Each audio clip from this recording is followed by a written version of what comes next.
ఆదికాండము 8వ అధ్యాయములో దేవుడైన యెహోవా భూమి మీదకి గాలి విసిరినట్లు చేయగానే నీళ్లు తగ్గిపోవటం ఆరంభమైంది. ప్రచండ వర్షము నిలిచిపోయింది.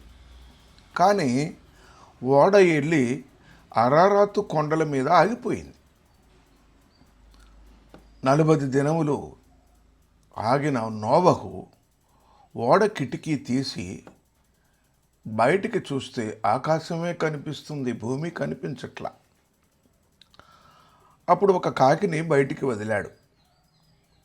ఆ కాకి వెళ్ళి ఎక్కడైనా చేరింది అంటే భూమి మీద పక్షులకు నివాస యోగ్యమైన వాతావరణం ఉందని ఎరగవచ్చు అనుకున్నాడు. కానీ అది కళేబరములు వెతుక్కుంటూ వెళ్ళిపోయింది. మరలా ఏం చేశాడు? ఒక నల్ల పావురాన్ని బయటికి విడిచాడు. అది అటు ఇటు తిరిగి తిరిగి మరలా వెనక్కి వచ్చేసింది.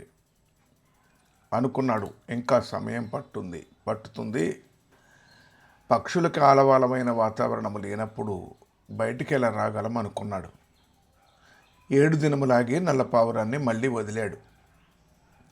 ఇప్పుడు అది చిన్న ఒలీవ ఆకు చిగుడు పట్టుకుని తిరిగి వచ్చింది.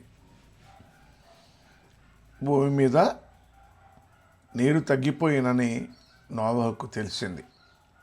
మరలా 7 దినములాగి ఆ పావురాన్ని వెలుపలికి వదిలినప్పుడు అది ఇక తిరిగి రాలేదు. అందును బట్టి మరి పక్షులకు అనుకూలమైన వాతావరణమే భూమి మీద ఉన్నది అని ఎరిగినాడు. ఓడ కప్పు తీసి చూశాడు. దేవుడైన యెహోవా అతనికి ఒక ఆజ్ఞ ఇచ్చినాడు. నోవహు, నీవు, నీ భార్య, నీ కుమారులు, నీ కోడళ్ళు, నీతో ఉన్న ప్రతి జంతువును వెంటబెట్టుకొని బయటికి రండి అని సెలవిచ్చాడు.